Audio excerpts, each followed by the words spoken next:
Mr. President. The Majority Leader. Last Thursday, the United States Senate crossed one of the gravest thresholds that exists in our system of government. We began just the third presidential impeachment trial in American history.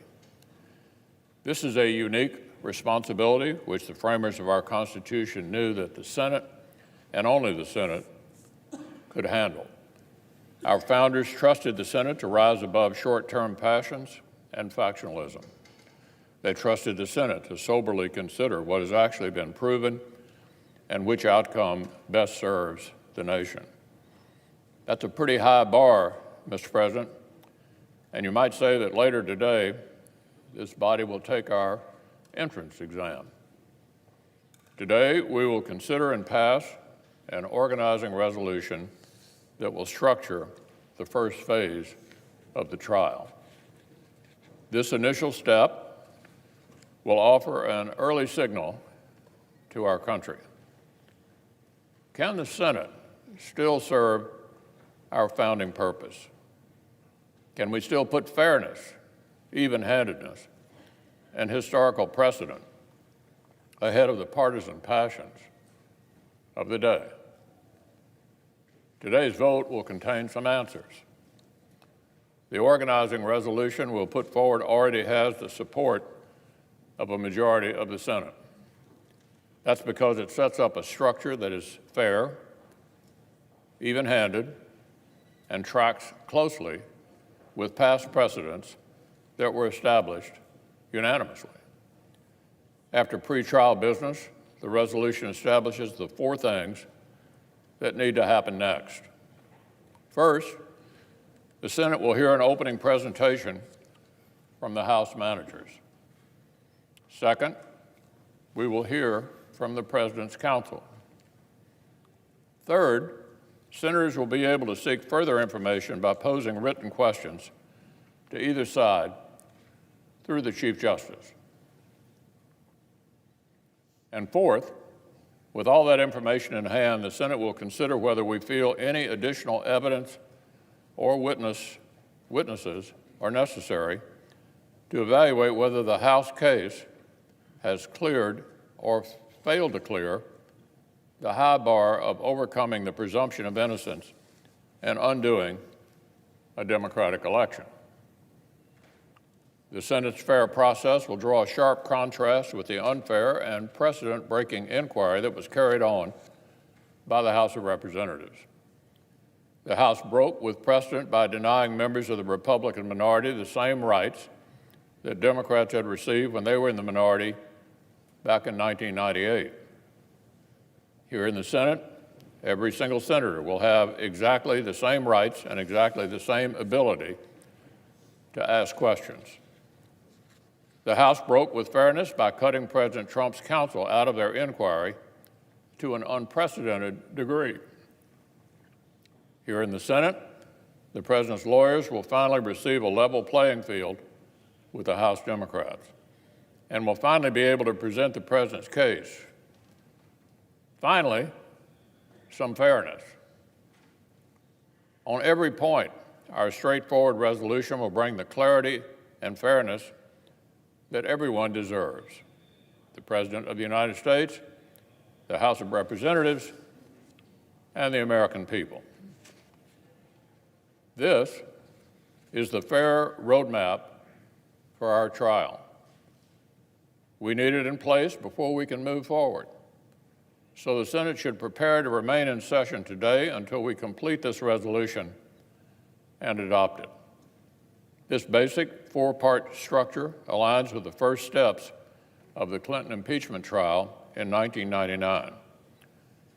21 years ago, 100 senators agreed unanimously that this roadmap was the right way to begin the trial.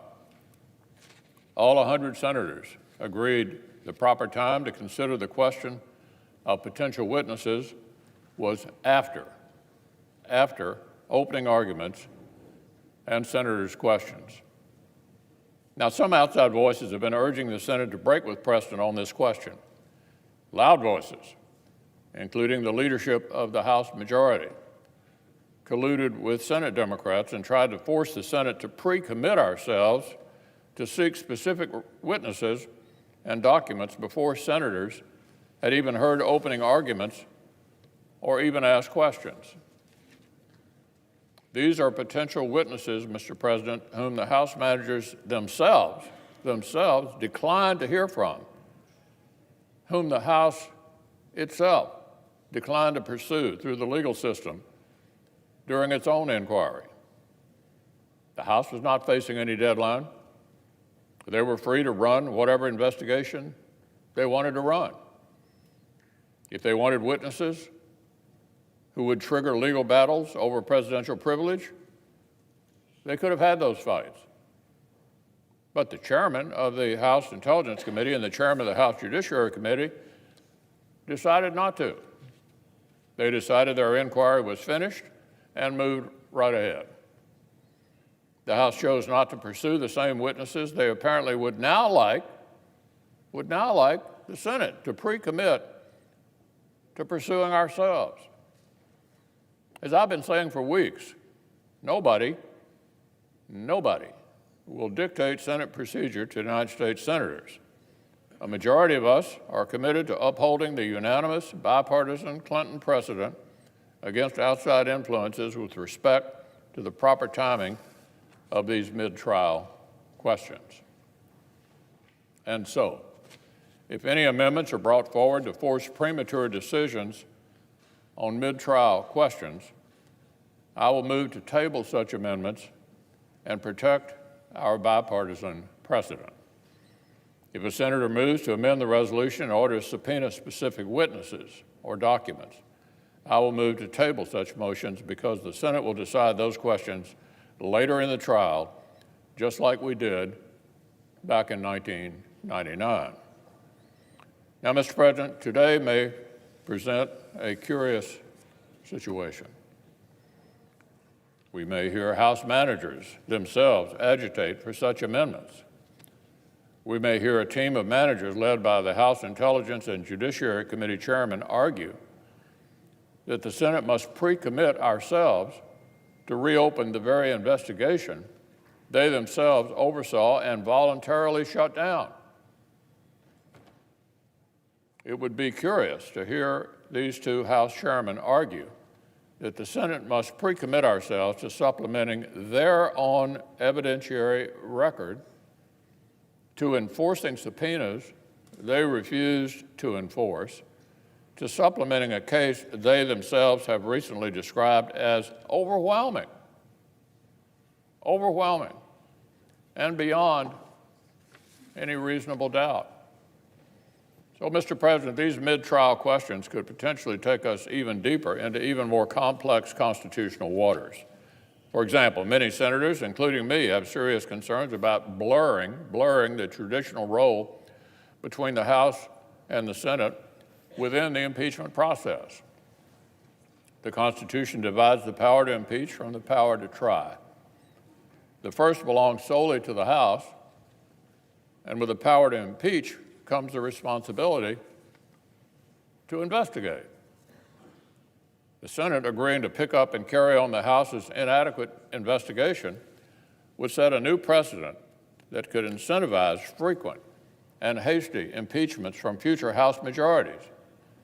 It could dramatically change the separation of powers between the House and the Senate if the Senate agrees we will conduct both the investigation and the trial of an impeachment.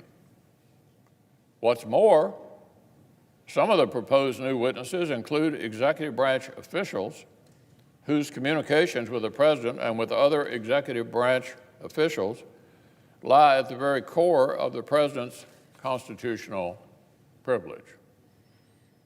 Pursuing those witnesses could indefinitely delay the Senate trial and draw our body into a protracted and complex legal fight over presidential privilege. Such litigation could potentially have permanent repercussions for the separation of powers and the institution of the presidency that senators would need to consider very, very carefully. So, Mr. President, the Senate is not about to rush into these weighty questions without discussion and without deliberation. without even hearing opening arguments first. There were good reasons why 100 out of 100 senators agreed 2 decades ago to cross these bridges when we came to them. That is what we will do this time as well. Fair is fair. The process was good enough for President Clinton, and basic fairness dictates it ought to be good enough for this president as well. So, the eyes are on the Senate. The country is watching to see if we can rise to the occasion. 21 years ago, 100 senators, including a number of us who sit in the chamber today, did just that. The body approved a fair, common-sense process to guide the beginning of a presidential impeachment trial.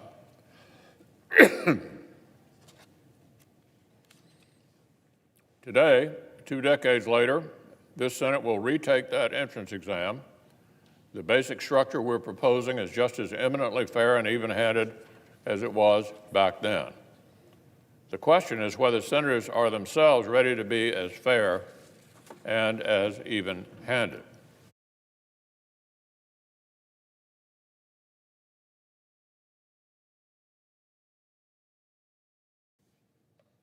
The Senate made a statement 21 years ago. We said that presidents of either party deserve basic justice and a fair process. A challenging political moment like today does not make such statements less necessary, but all the more necessary, in fact.